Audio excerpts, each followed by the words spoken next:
परं ब्रह्म परं धाम परेशं परमेश्वरं विघ्न विघ्नहरं शान्तं पुष्टं कान्तमनन्तकम्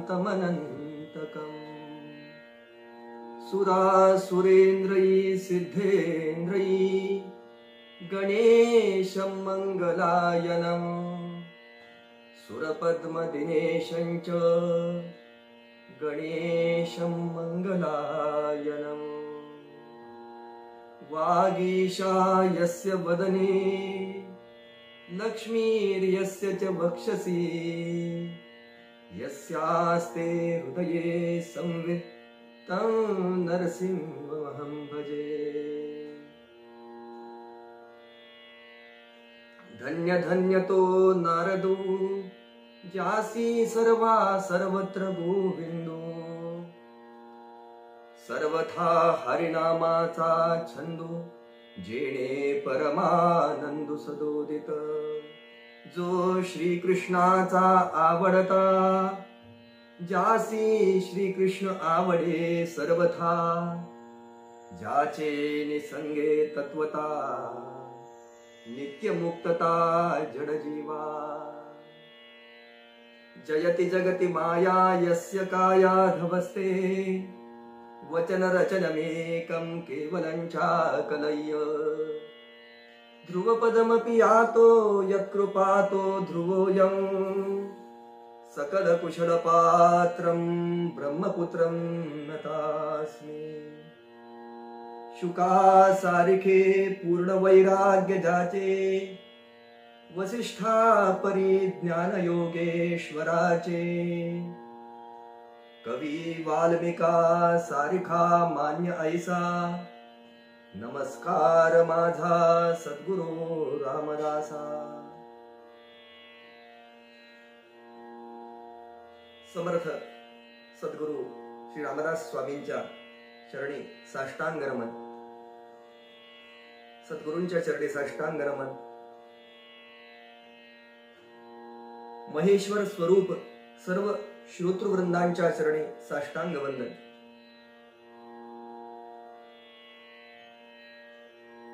या देवर्षी नारदांनी रचलेल्या भक्तिसूत्राचं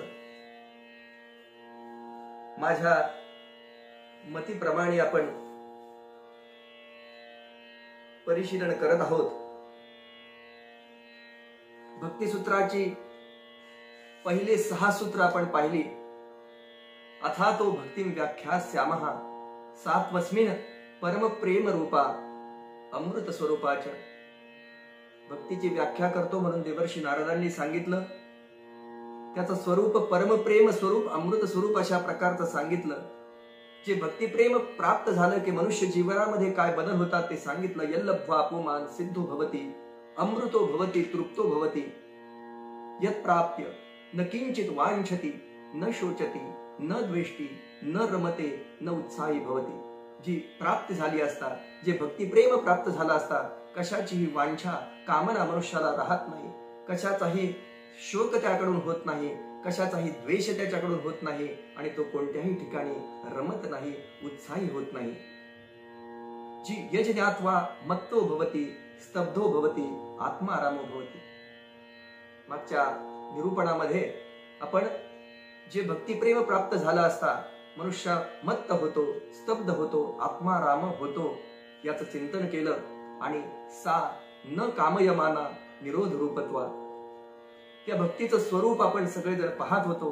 ही भक्ती कशा प्रकारची आहे, भक्तीचं नेमकं स्वरूप काय आहे याचं व्याख्या या ठिकाणी देवर्षी नारदांनी केली।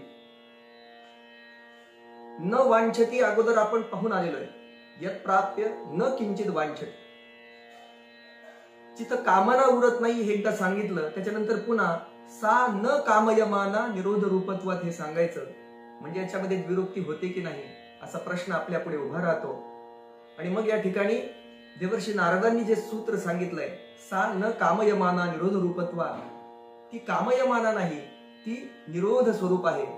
मग या निरोध आता हे पुढची 2-3 सूत्र जी आहेत ती एकमेकाला जोडलेली आहे। निरोधस्तु लोक वेद व्यापार न्यासहा. निरोध म्हणजे लोक व्यवहार आणि वेदांचा व्यवहार याच्यापासून न्यास म्हणजे निवृत्ती. नंतर तस्मिन अनन्यता तद्विरोधीषु उदासीनता. म्हणजे निरोध म्हणजे आणखी काय, तर त्या भगवंताच्या ठिकाणी अनन्यता आणि त्याच्या विरोधी पदार्थाच्या ठिकाणी उदासीनता, असं या निरोधाच्या स्पष्टीकरण जेव्हा आपण करायला जातो तेव्हा हे 3 सूत्र बरोबर घ्यावी लागतात.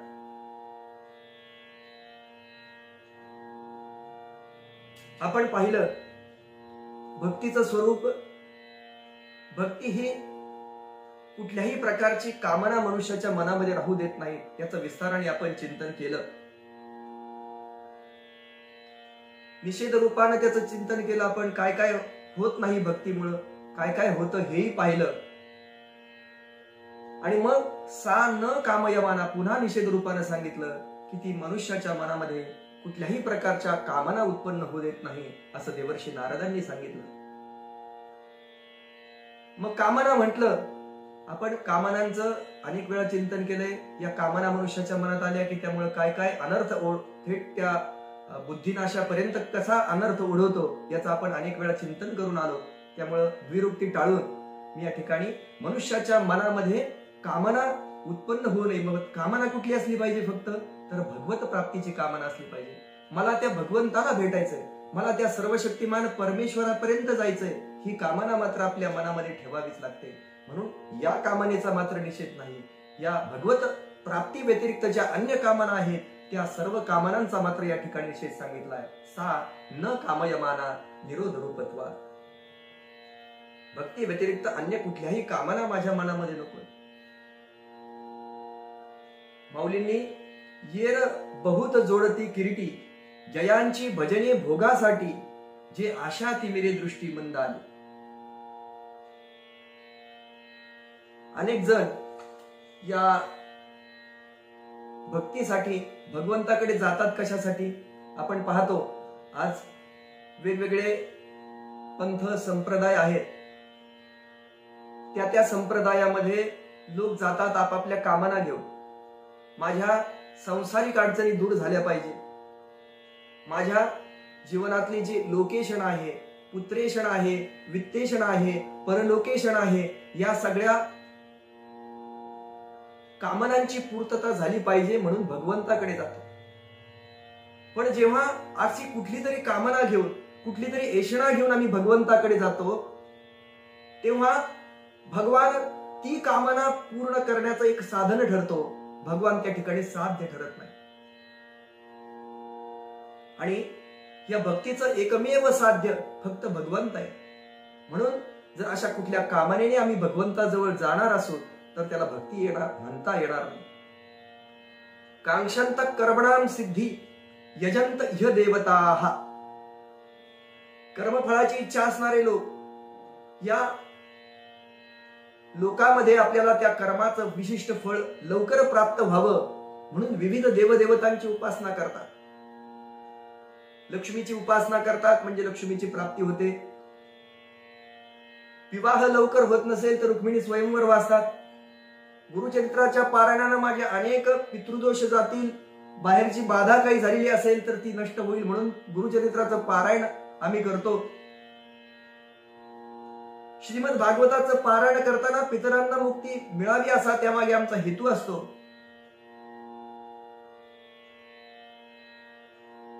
एखाद्या देवताच्या ठिकाणी दर्शनाला गेल्यानंतर त्यापासून मला मिळणारी फलप्राप्ती अशा प्रकारची आहे. 4 धामचं जर मी केलं, 4 धामची यात्रा जर केली तर अशा माझ्या विवंचना दूर होतील. अशा प्रकारच्या अनेक कामना मनामध्ये धरून आम्ही भगवंताकडे जात असतो. परंतु भक्तिशास्त्रकारांनी भक्तीचा मुख्य उद्देश जो सांगितला की ती कामयमाना नसली पाहिजे. भगवंताविषयी वाटणारं जे अनन्य प्रेम आहे त्या अनन्य प्रेमातून ही भक्ती आली पाहिजे. महाभारतातला एक अतिशय चांगला दृष्टांत याविषयी सांगता येईल.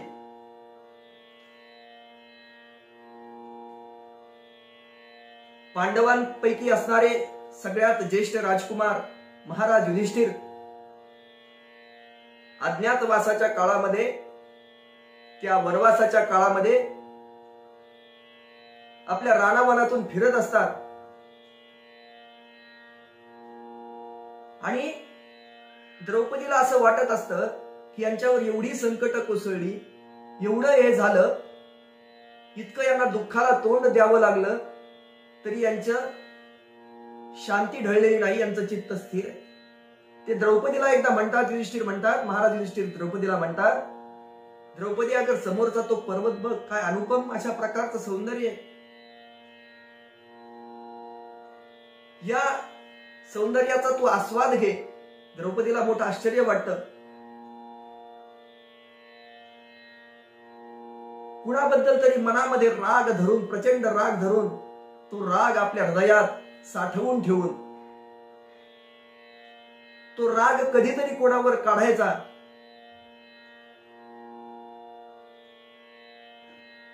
दुर्योधनाच्या विषयी प्रचंड अशा प्रकारचा राग द्रौपदीच्या मनामध्ये असतो.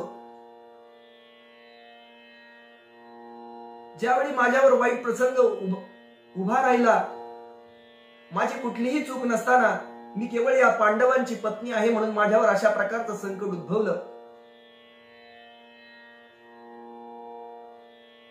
हा तिच्या मनामध्ये प्रचंड अशा प्रकारचा संतोष असतो. आणि माझे हे 5 वीर असणारे पांडव त्या द्यूत खेळणाऱ्या दुर्योधन आणि शकुनी मामांकडून पराभूत झाले, त्याचं शल्य माझ्याकडून जात नाही. आणि त्यावेळी भर सभेमध्ये जो अपमान झाला, त्यावेळी मी सगळ्या ज्येष्ठांकडे मदतीची याचना केली. माझे पती त्यावेळी माझ्या बाजूने उभे राहिले नाहीत, माझे सासरे त्यावेळी माझ्या बाजूने उभे राहिले नाहीत, माझे आजे सासरे माझ्या बाजूने उभे राहिले नाहीत, कुठलेही बांधव माझ्याकडून उभा राहिला नाही. आणि जेव्हा माझ्याकडे कुणीही उभं राहिलं नाही, तेव्हा ते मी भगवंताला हाक मारलं, त्या भगवान श्रीकृष्णाचा धावा केला. आणि भगवान श्रीकृष्णांनी द्वारकेवर येऊन मला वस्त्र पुरवली. द्रौपदीच्या मनामध्ये हा राग असतो की महाराज युधिष्ठिरांना विचारते, अहो तुम्ही असं कसं म्हणता, आपण इतक्या दुःखामध्ये वनवासामध्ये आहोत, पण तुम्ही ह्या समोरच्या निसर्गावर असं प्रेम कसं करू शकता. द्रौपदीला महाराज युधिष्ठिर सांगतात की या प्रेमामागे माझी कुठल्याही प्रकारची भावना नाही.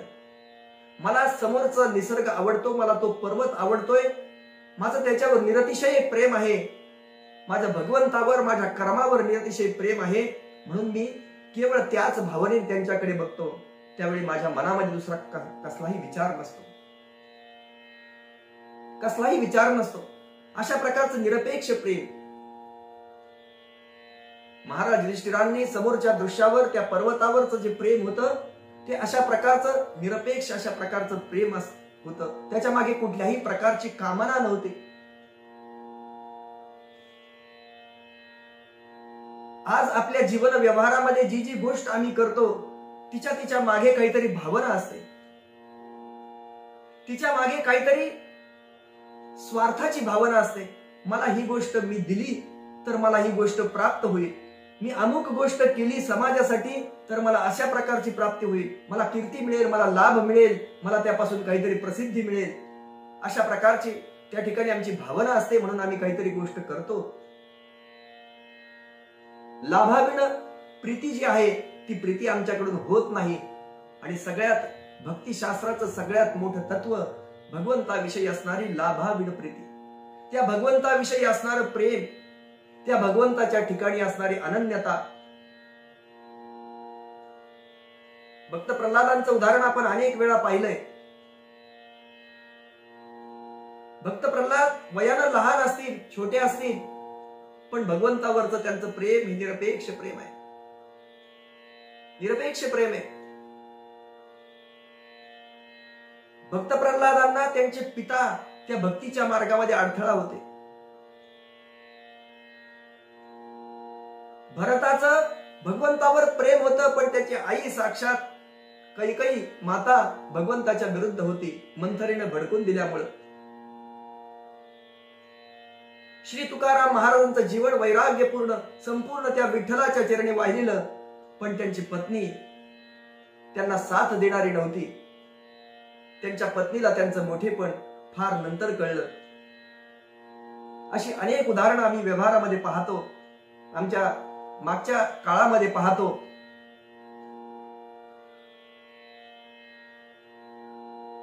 या भक्त प्रल्हादाला असं कधी वाटलं नाही की माझ्या पित्यानं मला माझा छळ केलाय, मला पर्वतावरून ढकलून दिलंय, मला हत्तीच्या पायाखाली दिलंय, मला समुद्रामध्ये बुडवण्याचा प्रयत्न केलाय, मला डोंगरावरून ढकलून दिलंय, मला उकळत्या तेलामध्ये टाकलंय, म्हणून माझ्या वडिलांचं वाईट व्हावं अशी भावना त्यांच्या मनामध्ये कधीही नव्हती. नव्हे तर भक्त प्रल्हादांनी भगवान नरसिंह त्यांना प्रसन्न झाल्यावर भगवान नरसिंहांनी कुणाच्याही मनाला भुरळ पडेल अशा प्रकारचं भाष्य केलं.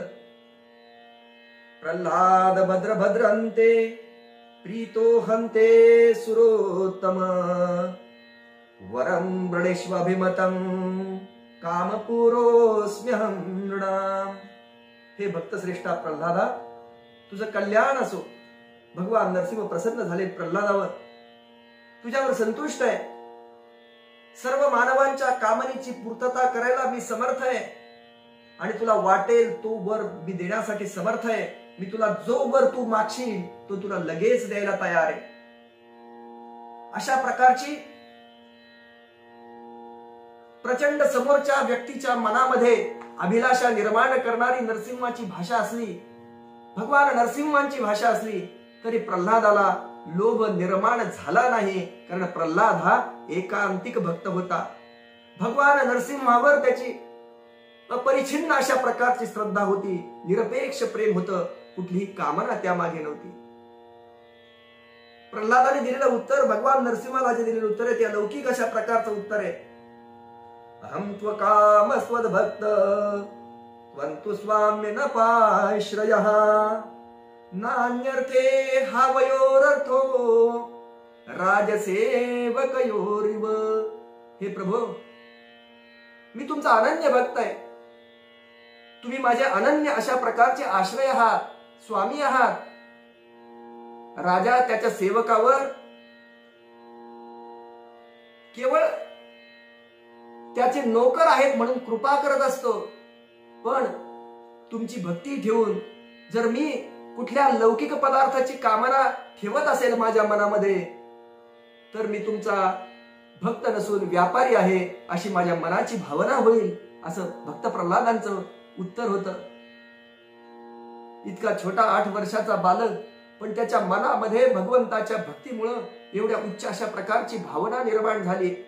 आणि मग तरीही भगवंताने जेव्हा आग्रह केला की प्रल्हादा, अरे काहीतरी तू माग, मला काहीतरी तू माग. यदि राशीष मे कामान वरास्त्वं वरदर्शभ कामानां हृद्यसवरोहम भवतस्तु वृणीवरम. हे वरदान देणाऱ्यांमध्ये श्रेष्ठ असणाऱ्या भगवान नरसिंह, जर तुम्ही मला काही वरदान देण्याची इच्छाच करत असाल, तर मी तुम्हाला हाच वर मागतो की माझ्या अंतःकरणामध्ये कुठली कामनाच निर्माण होऊ देऊ नको. भक्तिशास्त्रातील एका भक्तानं आपल्या भगवंताकडून, इष्ट देवतेकडून काहीतरी मागण्याचा हा कळस होता.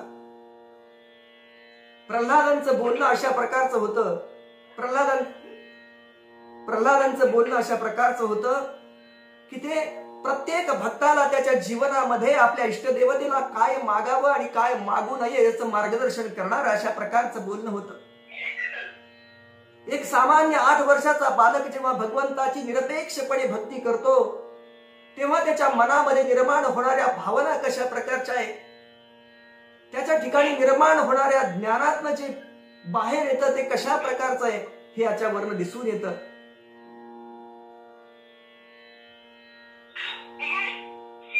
ध्रुवांचं या उदाहरण आपण पाहतो. ध्रुव बाळ जेव्हा त्या उत्तानपाद राजाच्या मांडीवरून त्याच्या आईनं, त्याच्या सावत्राईनं त्याला खेचून घेतलं, ध्रुव बाळाला अतिशय वाईट वाटलंय की माझ्या वडिलांच्या मांडीवरून मला बाहेर ओढलंय. आणि वर त्याची सावत्र माता म्हणते की त्यासाठी तुला सुरुचीच्या पोटी जन्माला यावं लागतं. जर तू सुरुचीच्या पोटी जन्माला आला तर तुला तिथे बसण्याचा अधिकार प्राप्त होईल. मनुष्य जीवनामध्ये असणाऱ्या सुनीती आणि सुरुची या 2 आपण गोष्टी पाहिल्या. जे माणसाला आवडतं ते करायचं आणि जे योग्य आहे, शास्त्राने योग्य म्हणून सांगितलंय, भगवंताला जे योग्य असं वाटतं ती सुनीती, आणि जे आपल्याला योग्य वाटतं, आमच्या इंद्रियांना जिकडे जावं म्हणून वाटतं, ती सुरुची. त्या सुरुची ही त्या उत्तानपाद राजाची अत्यंत आवडती असते. आमच्या दैनंदिन जीवनामध्ये आम्ही पाहतो की आम्हाला सुरुची आमच्या आवडीप्रमाणे जर आम्हाला कोणी म्हटलं की तू हे कर ते कर, तर आम्हाला अतिशय आनंद होतो. पण जी गोष्ट शास्त्राला अनुकूल आहे, जी साधू संतांनी आम्हाला सांगितली, जी आम्हाला नित्य आमच्या दासबोधाच्या वाचनातून आम्हाला मिळते, त्या गोष्टीकडे मात्र आमचं सहजपणाने लक्ष जात नाही. कारण आचरण करण्यास कठीण, पण ते आचरण केलं तर ते चिरकाल आम्हाला सुख देणाऱ्या अशा प्रकारच्या गोष्टी. त्या ध्रुवाला सुरुची मातेनं खाली ओढलं. ध्रुवाला अतिशय वाईट वाटलंय. आपल्या मातेकडे जाऊन तो सांगतोय, मला मातेनं खाली ओढलं, तिथं बसू दिलं नाही. तेव्हा त्याच्या आईनं उपदेश केलाय, सुनीतीनं उपदेश केलाय, बाळा ध्रुवा, अरे कुठल्याही प्रकारचा कुठल्याही व्यक्तीचा द्वेष आम्ही करू नये. तो आमच्याशी किती वाईट वागेना, पण आम्ही त्याचा द्वेष करू नये, हा आपला स्वभाव असला पाहिजे, असा सुनीती मातेनं उपदेश केला. ध्रुव बाळाला ठरवलं की मला या ठिकाणी बसू दिलं नाही ना, मग मी आढळ पद मिळवेन. आणि मग तो आढळ पद मिळवण्यासाठी मनाचा निश्चय केला, मन एकाग्र केलं की मला ते पद मिळवायचंय. जेव्हा मनुष्याच्या मनाचा निश्चय होतो ना, काही करायचंय, माझ्या मनामध्ये एकच भावना असली पाहिजे, नाही मला त्या भगवंताकडे जायचंय. आपण या ध्रुव बाळाचं आणि प्रल्हादाचं चरित्राचं जर चिंतन करायला गेलो तर ध्रुव बाळांनी ठरवलं मला आढळ पद मिळवायचंय. ते त्या ठिकाणी रानात गेले. देवर्षी नारदांची रस्त्यामध्ये भेट झाली. देवर्षी नारदांनी सांगितलं, देवर्षी नारदांनी परीक्षा घेतली, सांगितलं की ध्रुव बाळा, तुला जर हे पद मिळवायचं असेल तर तुला भगवंताचं चिंतन करावं लागेल. त्यासाठी अनेक कष्ट सोसण्याची तयारी तुला ठेवावी लागेल. आणि मग त्या ठिकाणी ध्रुवांनी तशा प्रकारचं आचरण केलं.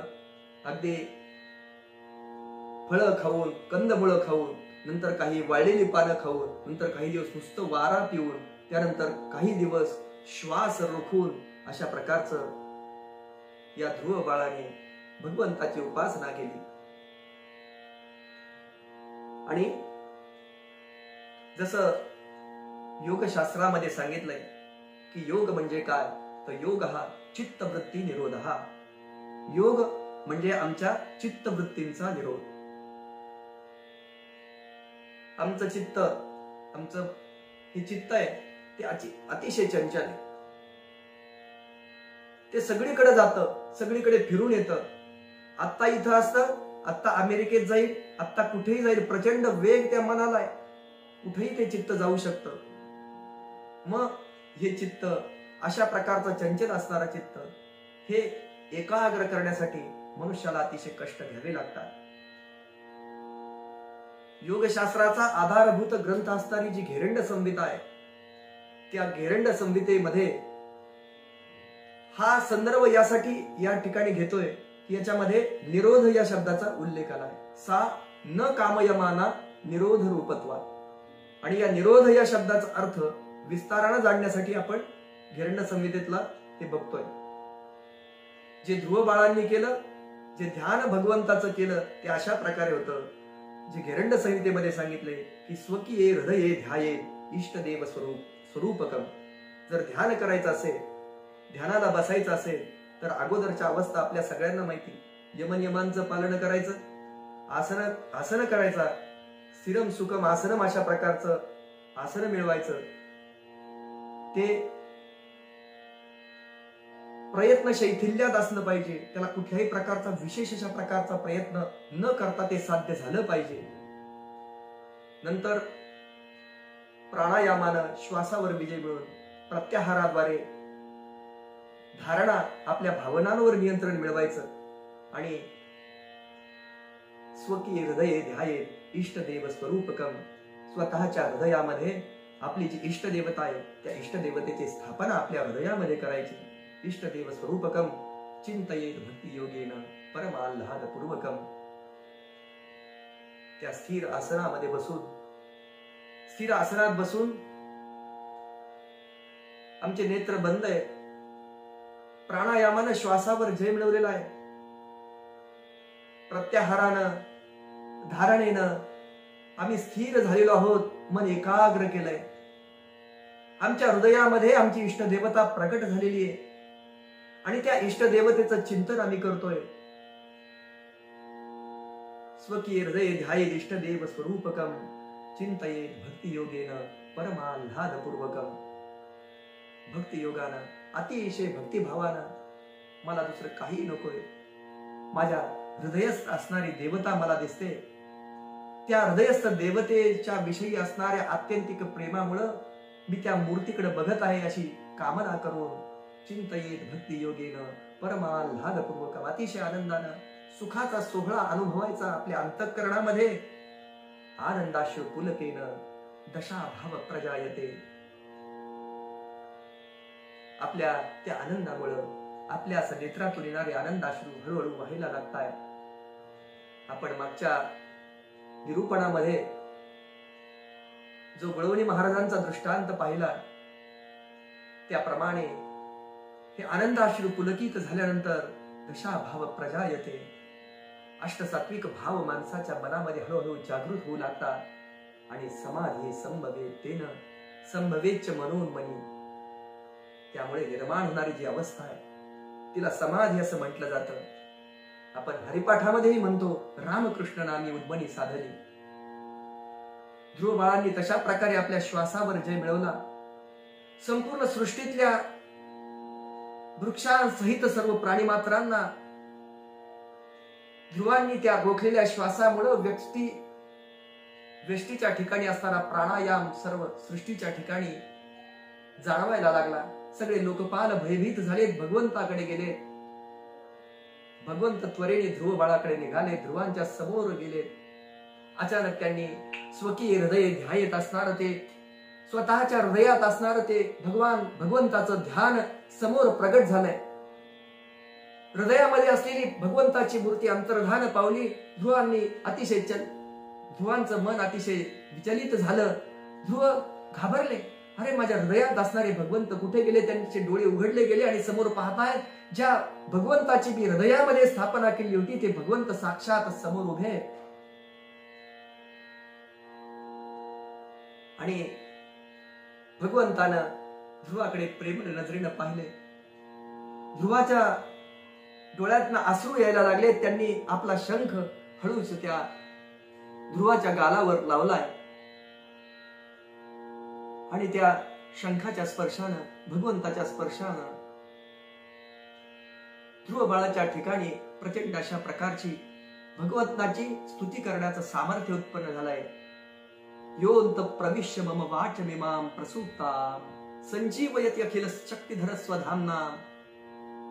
हे भगवंताचं असणारं स्वरूप, भगवंताने केलेली कृपा ध्रुवबाळ त्यांच्या मुखातून बोलताय. ज्या भगवंतानं माझ्या हृदयात प्रवेश करून, ज्या माझ्या आतमध्ये प्रवेश करून माझ्या सगळ्या इंद्रियांना भाव अशा प्रकारे प्रेरित केलंय.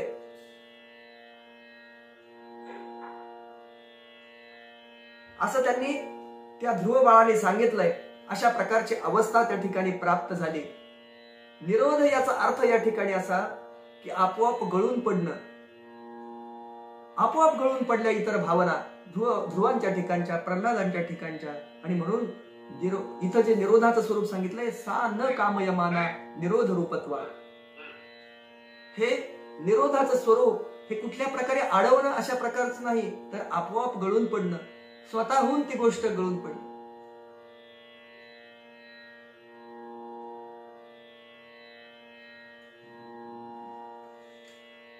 आणि मग निरोधाचं स्वरूप पुढच्या सूत्रामध्ये अधिक स्पष्टपणाने सांगायला लागले देवर्षी नारद की निरोधस्तु लोक वेद व्यापार न्यासहा.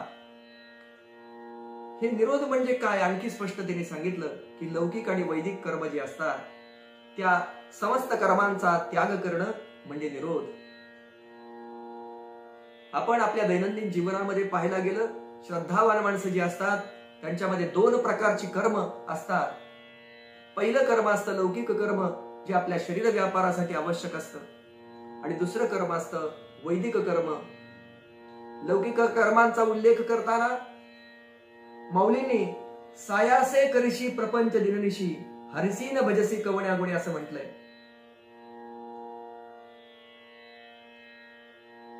आपण जी कर्म करतो ती आमच्या संसारामध्ये, आमच्या नित्य जीवनामध्ये आम्हाला सुख प्राप्त व्हावं म्हणून आम्ही ती कर्म करत असतो. नंतर जी दुसरी वैदिक कर्म सांगितली ती वैदिक कर्म यासाठी केली जातात म्हणजे त्याच्यामध्ये यज्ञ असेल, याग असतील किंवा काही व्रत वैकल्य असतील, ही जी वैदिक कर्म सांगितलेली आहेत ती वैदिक कर्म भगवंतापर्यंत जाण्यासाठी आपल्याला परलोकामध्ये गेल्यानंतर तिथं आपल्याला विशिष्ट फळ प्राप्त करून देण्यासाठी ती कर्म करायची असा शास्त्राचा आदेश असतो. आणि मग ही दोन्ही कर्म न्यास, ही दोन्ही कर्मांचा त्याग करणं. पण न्यास या शब्दाचा अर्थ इथं तसा आहे का हो, की फक्त त्याग करणं असं नाही, तर न्यास हा भगवती समर्पणम. जी कर्म करायची ती भगवंतासाठी करायची, जे करायचं ते भगवंतासाठी करायचं, जे केलंय ते भगवंतासाठी केलं म्हणून सोडून द्यायचं. साधूनी माझ्या अनुसंधाना परलोक नातळे वासना धिक्कारी पै ब्रह्मसदना इतर गणना कोण पुसे. नाथ महाराज, शांतीब्रह्म नाथ महाराज आपल्या भागवतामध्ये म्हणतात की माझे अनुसंधान साधून परलोक नातळे वासना, माझं अनुसंधान एकदा साधलं, भगवंताचं अनुसंधान एकदा साधलं गेलं की परलोकातल्या सुद्धा कुठल्या इच्छा राहत नाही. धिक्कारी पै ब्रह्मसदना, तो मनुष्य भगवंताचं अनुसंधान प्राप्त झालेला मनुष्य ब्रह्मसदनाला म्हणजे ब्रह्मलोकाला सुद्धा धिक्कार करतो. तर इतर गणना काय त्याच्या पुढे करायच्या. सांडूनी स्त्रीपुत्र विषय धन, सांडूनी योग योग्यता शहाणपण, सांडूनी कर्मठता कर्माभिमान, मज लागे शरण निघावे. भगवान श्रीकृष्ण उद्धवांना त्या ठिकाणी सांगतात हे सगळ्या गोष्टी दैनंदिन जीवनातल्या संसारातल्या सगळ्या गोष्टी भगवंतासाठी त्या गोष्टींचा त्याग केला पाहिजे. त्याच्यामध्ये स्त्री आहे, आपले पुत्र आहेत, सगळे योग योग्यता आहेत, आपल्या ज्या आपल्या ठिकाणच्या वेगवेगळ्या डिग्र्या आहेत, आपल्या मागची जी वेगवेगळे माग लावण्याची भूषण आहेत ती सगळी सोडून द्यायची आणि आपला कर्माचा अभिमानही सोडून द्यायचा आणि तो भगवंताच्या ठिकाणी समर्पित करायचा. आणि असं केल्यानंतर आपल्याला जर त्या भगवंताच्या जवळ जायचं असेल, या खऱ्या प्रकारचा निरोध जर आपल्याला साधायचा असेल, आपली कर्म जर गळून पडायची असतील, मी पण ज्यांचे पक्व फळा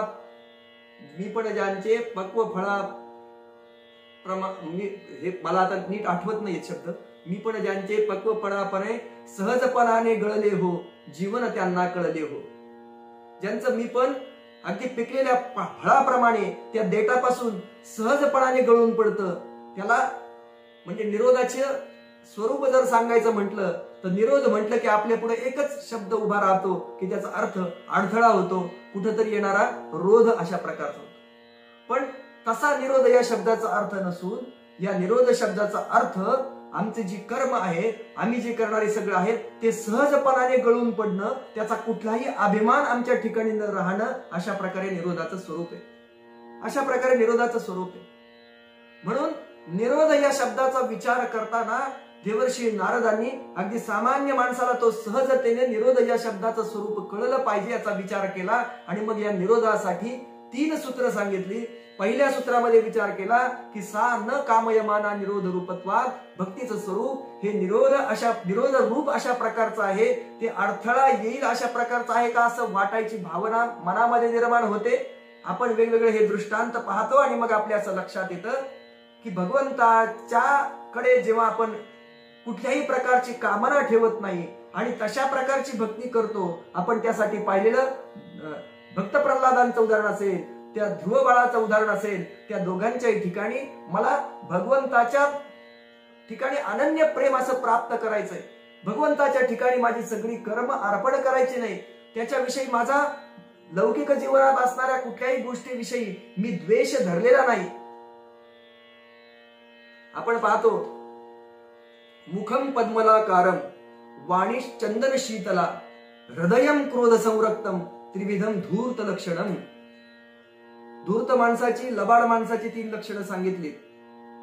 मुखम पद्मलाकारम, चेहरा दिसायला एवढा सुंदर असतो त्याचा, पाहिल्यावर वाटतं काय सात्विक माणूस आहे. हृदयम मुखम पद्मलाकारम, वाणीश चंदन शीतला, त्याचं बोलणं पाहायला गेलं तर ते बोलणं एवढं शांत असतं.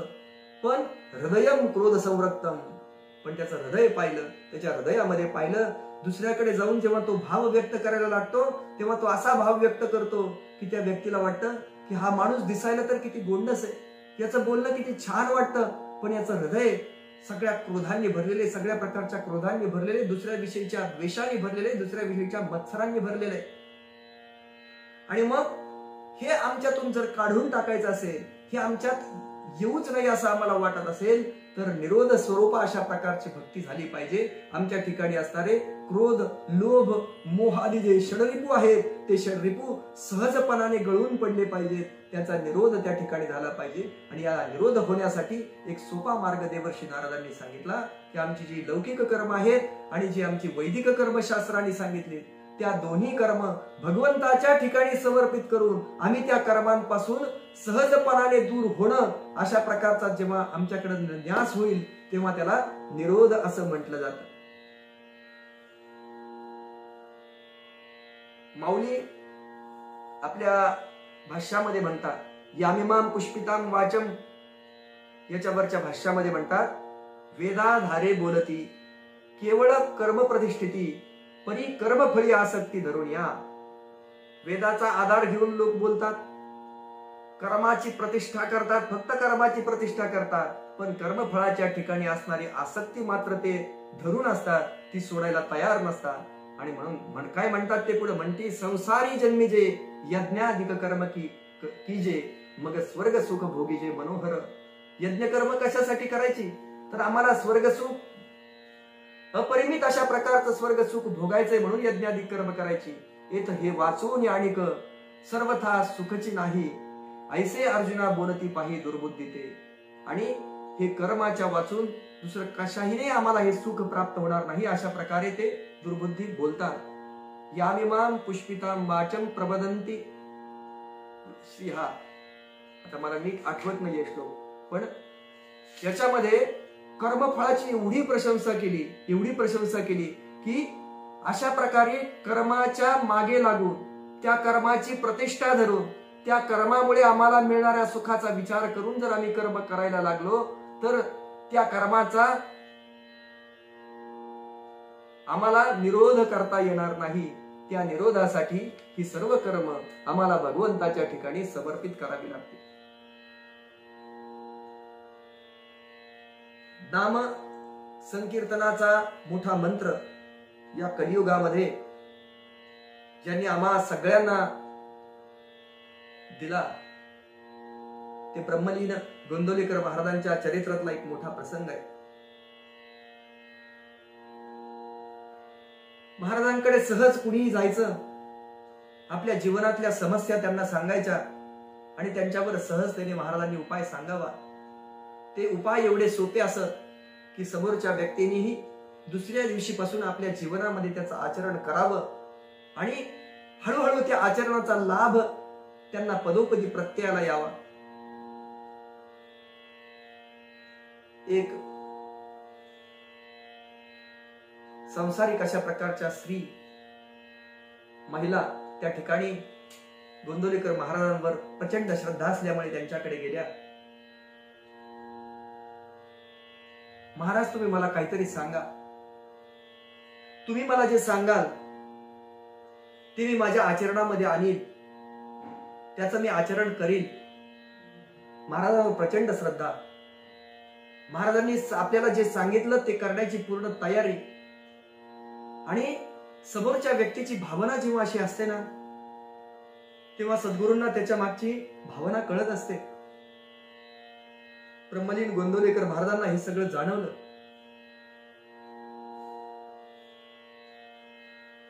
या समोरच्या महिलेनं कुठल्या फळाच्या अपेक्षेनं, कुठलं संसारातलं दुःख जावं म्हणून काही उपासना आपल्याला मागितली नाही.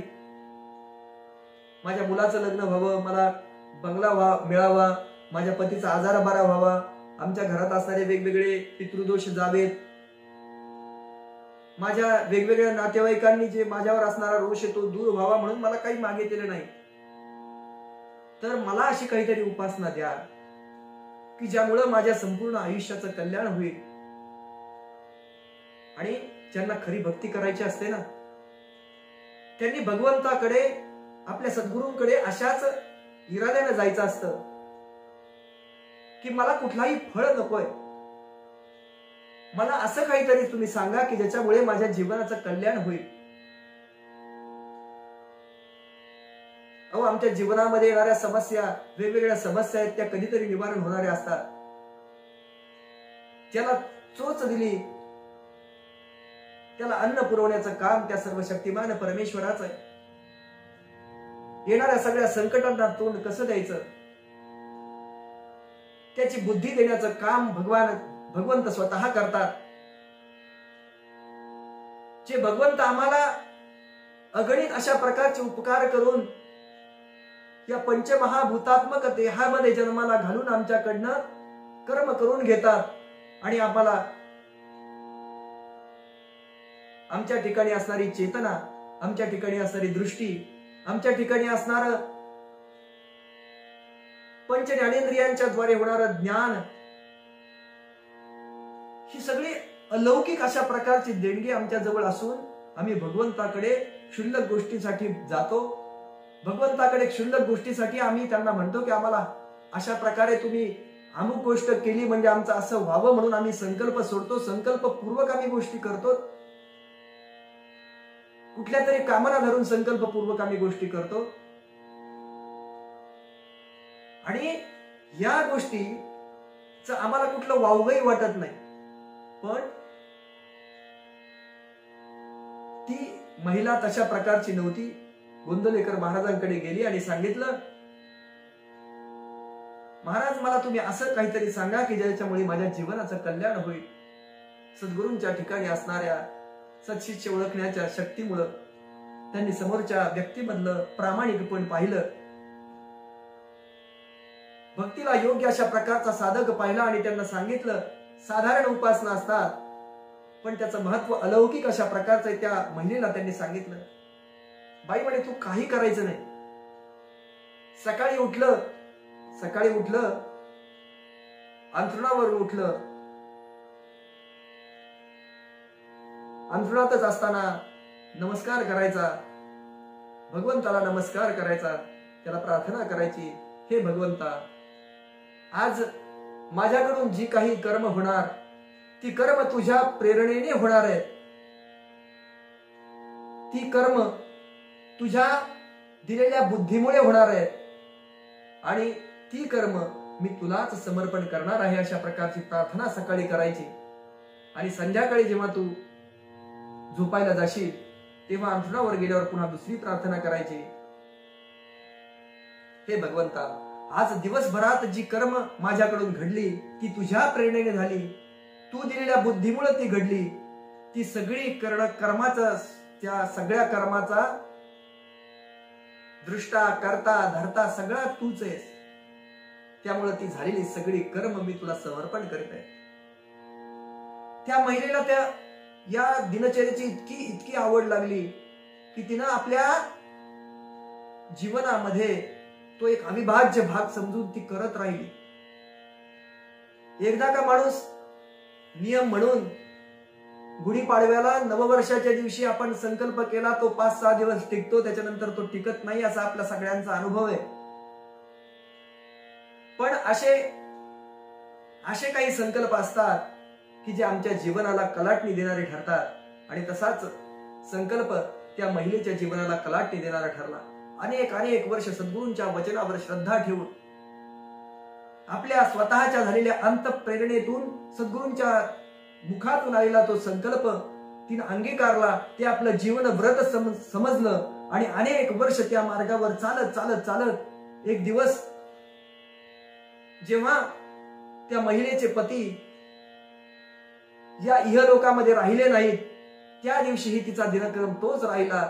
सकाळी उठताना तिनं भगवंताला तीच प्रार्थना केली आणि संध्याकाळी तीच प्रार्थना केली कितीही दुःखाचे डोंगर कोसळले तरी तिच्यामध्ये तो बदल झाला नाही.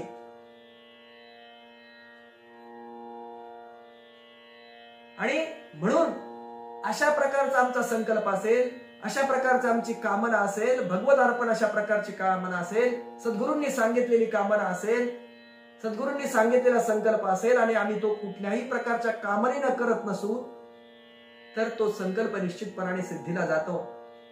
आणि त्या महिलेनं तिच्या जीवनामध्ये येणाऱ्या प्रचंड अशा मोठ्या संकटाला तोंड दिलं, सहज लया तोंड दिलं. कारण तिच्या मागे सद्गुरूंचा आशीर्वाद होता, त्या संकल्पाची सिद्धी होती, त्या संकल्पाची पावर त्याच्या मागे होती. म्हणून तिला कुठल्याही प्रकारचं दुःख त्या ठिकाणी झालं नाही. आमच्या जीवनातली अशी दुःख आम्हाला हलकी करायची असतील, आमच्या जीवनामध्ये येणारे वेगवेगळे तणाव आम्हाला जर कमी करायचे असतील, तर त्यासाठी चित्तवृत्तींचा निरोध आम्ही शिकलं पाहिजे. या निरोधाचं स्वरूप असणारं हे निरोधस्तु लोक वेद व्यापार न्यासहा, लौकिक कर्म आणि वैदिक कर्म यांचा त्याग आमच्याकडून सहजपणाने कुठलेही प्रयत्न न करता आमच्याकडून घडला पाहिजे. आणि असा त्याग आमच्याकडून घडायला लागला की मग आम्ही सहजतेनं या भक्तीची प्राप्ती करून घेऊ शकू. अहो साधा मी विवाह संस्कार बघतो, विवाह संस्कारामध्ये आमचे पुरोहित आमच्याकडनं संकल्प सोडून घेतात की इमाम लक्ष्मी रूपिणीं कन्याम श्रीधर रूपाय वराय तुभ्यमहम संप्रददे, विष्णु रूपाय वराय तुभ्यमहम संप्रददे. माझी ही कन्या मी विष्णुरूपी वराला अर्पण करत आहे अशा प्रकारचा संकल्प सोडून घेतात. विवाह संस्काराचा सगळ्यात मोठेपण पहा. विवाह संस्कार हा केवळ आपली श्रीमंती दाखवण्याचा संस्कार नाही, तर त्याच्यामधून मी भगवंताला, भगवंत रूपी वराला, विष्णुरूपी वराला माझी लक्ष्मी रूपिणी कन्या अर्पण करीत आहे अशा प्रकारचा भाव त्याच्यामध्ये आहे. आमच्या प्रत्येक संस्कारामागे असा भाव आहे की जो आम्हाला भगवंताच्या अधिक अधिक अधिक अधिक जवळ देणार आहे. प्रत्येक याच्या मागे शास्त्र आहे. आणि मग अशा प्रकारचा आमचा भाव असेल, अशा प्रकारची आमची भावना असेल की आमची ही लक्ष्मी रूपी असणारी कन्या आम्ही विष्णुरूप असणाऱ्या समोरच्या वराला अर्पण करीत आहोत, अशा भावनेनं आम्ही जेव्हा तो ईश्वरार्पण बुद्धीनं कर्म करू, तेव्हा आमच्या मनात येणारा विषाद, आमच्या मनाच्या ठिकाणी निर्माण होणारं दुःख, आम्हाला त्या ठिकाणी मुलीची पाठवणी करताना निर्माण होणारं आमच्या मनातलं दुःख हे निश्चितपणाने कमी होणार आहे. हे निश्चितपणे त्याच्यामध्ये बदल होणार आहे की आम्ही अशा प्रकारची भावना करून भगवंताला ही कन्या अर्पण केली. आणि म्हणून वैदिक संस्कारांचं, या संस्कारांचं वेगळं महत्व आहे. केवळ लग्नामध्ये जाऊन स्वतःच्या श्रीमंतीचं प्रदर्शन करणं, त्या प्रदर्शनातून अनेकांना तिथं यायला प्रवृत्त करून येणाऱ्या योग्य अशा मुहूर्तावर विवाह न लावता त्यामध्ये येणाऱ्या वेगवेगळ्या अशा पाश्चिमात्य संस्कारांना आपण आज पुढे आणायला लागलोय. मूळचा वैदिक विवाह संस्कार आम्ही विसरून चाललोय. आमच्या दृष्टीने मुहूर्ताला महत्व राहिलेलं नाही, आमच्या दृष्टीने त्या वेळेला महत्व राहिलेलं नाही, आमच्या दृष्टीने त्या विचारांना महत्व राहिलं नाही. ते वैदिक उपचार आम्ही करून घेतो आणि लोकांसाठी एक वेगळं लग्न, एकाच दिवशी दोन ना, एक वैदिक पद्धतीचं लग्न आणि दुसरं वेगळं लग्न अशा प्रकारे आम्ही अरेंज करायला लागलो. आम्ही सगळ्या गोष्टीचे इव्हेंट करायला लागलोय. आम्ही संस्काराचाही इव्हेंट बनवायला लागलोय. खरंच जर आम्हाला भगवंताच्याकडे जायचं असेल, या भगवंताची प्राप्ती करून घ्यायची असेल, तर अशा प्रकारचं इव्हेंट मॅनेजमेंट करून आम्हाला जीवन जगायचंय की आमच्या जीवनामध्ये दैवी गुणसंपत्ती याव्यात म्हणून प्रयत्न करू. त्यासाठी भगवंताला कडे जाण्याचे जे मार्ग आम्हाला वैदिक परंपरेने सांगितलेत, आमच्या सनातन भारतीय संस्कृतीने सांगितले, त्या सगळ्या मार्गांचा अवलंब करून आम्हाला हे करायचंय याचा विचार करण्याची पुन्हा एकदा वेळ आलेली आहे. आणि मग या निरोधाचं स्वरूप स्पष्ट करून सांगताना देवर्षी नारद पुन्हा 9व्या सूत्रामध्ये सांगतात की तस्मिन अनन्यता तद विरोधीषु उदासीनताच. आणि हा निरोध म्हणजे आणखी काय, तर त्या भगवंताच्या ठिकाणी अनन्यता आणि त्याच्या प्रतिकूल विषयाच्या ठिकाणी उदासीनता ठेवणं. निरोधाचं स्वरूप स्पष्ट करून सांगताना पुन्हा तिसऱ्यांदा अर्थ सांगितलाय देवर्षी नारदांनी की निरोध म्हणजे भगवंताच्या ठिकाणी अनन्यता आहे, दुसरं काही नाही. निरोध म्हणजे फक्त अडथळा नाहीये. निरोध म्हणजे लोक वेद व्यापार न्यास तर आहेच, पण त्याचबरोबर भगवंताच्या ठिकाणी अनन्यता आणि भगवंताच्या ठिकाणी जाण्यासाठी जे जे विषय प्रतिकूल म्हणून आहेत त्या विषयांच्या ठिकाणी उदासीनता ठेवणं, अशा प्रकारचं या ठिकाणी या निरोधाच्या बाबतीत म्हटलेलं आहे. या मागच्या 7व्या आणि 8व्या सूत्रामध्ये या निरोधाचं लक्षण सांगताना जे निरोध म्हणजे लौकिक वैदिक न्यास सांगितले, विशेष रूपानं परत त्याचं व्याख्यान केलं. 8व्या सूत्रात निषेधात्मक व्याख्या सांगितली की सा न कामयमाना म्हणून सांगितलं. या निरोधाचं पर्यवसान प्रियतम भगवंताच्या ठिकाणी अनन्यता प्राप्त होण्यात आहे. या भगवंताच्या ठिकाणी जी कर्म आपल्याला करायची ती भगवंताच्या ठिकाणी अर्पण करावी, याच्यात ती अनन्यता आहे असं सांगितलं. मग या भक्तीचं स्वरूप जरी वेगवेगळं सांगितलं असतं, गौणी भक्ती आणि पराभक्ती म्हणून वेगळं सांगितलं असलं, तरी खरी भक्ती म्हणजे अनन्यता हीच आहे. आणि मग श्रीमद भगवद्गीतेतले आपण अनेक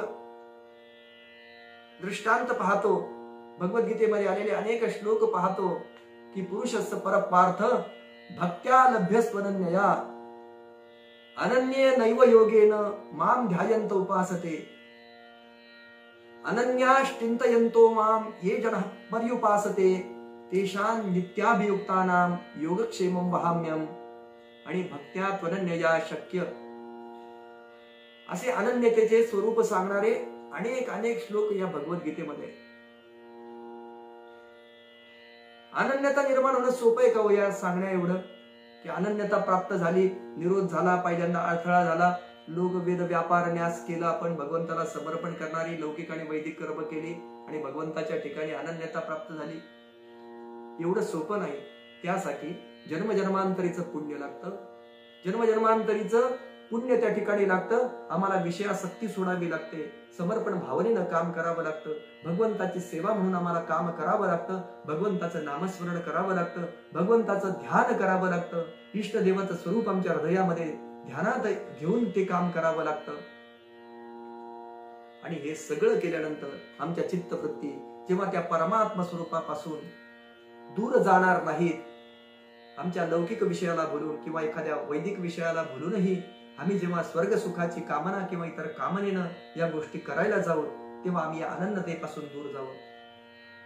याच्यामध्ये अशा प्रकारचा सहजपणा आला पाहिजे, जसं ते पक्व फळ सहजपणाने जमिनीवर गळून पडतं. त्या फळाला हे माहित नसतं की आपण आता गळून पडणार आहोत. त्याग गेल्याचे ध्यान राहिली अंतरी अवघी ती परी विटंबना. जर त्याग केल्याचं ध्यान अंतरी राहिलं तर ती विटंबना समजावी. जर आम्हाला एखाद्या ठिकाणी दान केल्यासाठी नाव लिहून ठेवावं वाटलं तर ती त्या दानाची विटंबना समजावी. जर आम्हाला एखादी गोष्ट केली म्हणून त्याची टिमकी वाजवावी वाटली तर त्या केलेल्या गोष्टीचं ते अवडंबर ठरेल. जेव्हा आम्ही केलेला एखादा उपचार, जेव्हा आम्ही केलेला एखादा संस्कार आम्ही वेगळ्या पद्धतीनं करून त्यातून कीर्ती, लाभ यासारखे विचार मिळावेत म्हणून विचार करायला लागू, तेव्हा ते केवळ एक अवडंबर ठरेल, केवळ त्या उपचाराचा भाग ठरेल. त्या अनन्यतेकडे आम्ही जाणार नाही, खरं निरोधाचं स्वरूप त्याला प्राप्त होणार नाही. आणि मग ही अनन्यता, भगवंताला अपेक्षित असणारी अनन्यता आमच्या अंगी आली पाहिजे. आणि त्यासाठी प्रवृत्त करणारा जो काळ आहे तो संक्रमणाचा काळ आमच्या जीवनामध्ये येत आहे. सूर्याच्या मकर राशीतल्या प्रवेशानं आणि उत्तरायण सुरू होण्यानं हा भगवंताच्या अधिक जवळ नेणारा काळ आम्हाला लवकरच येणार आहे. आणि त्यातून या संक्रमण काळातून दान, पुण्य आणि श्रीमद दासबोधाचं वाचन आम्ही करून ते आमच्या जीवनात अनन्यतेने भगवान श्रीरामांच्या ठिकाणी असणारी आमची अनन्यता, त्या दासबोधातून येणारी अनन्यता ही आमच्या ठिकाणी यावी, यासाठी आपण सगळेजण या संक्रमण काळामध्ये प्रयत्न करूया. ती अनन्यता आपल्या सगळ्यांमध्ये प्राप्त व्हावी, आपल्या सगळ्यांना मिळावी अशी प्रार्थना भगवान श्रीरामांच्या चरणी, दासबोधाच्या चरणी, सद्गुरूंच्या चरणी करतो. आणि आजचं झालेलं हे पुष्प या सगळ्यांच्या चरणी, सद्गुरूंच्या चरणी, आपल्या सर्वांच्या चरणी ठेवून मी या ठिकाणी थांबतो. कायेन वाचा मनसेंद्रियर्वा बुद्ध्यात्मना वा प्रकृती स्वभावात् करोमि यद्यत् सकलं परस्मै नारायणाय समर्पयामि. जय जय रघुवीर समर्थ.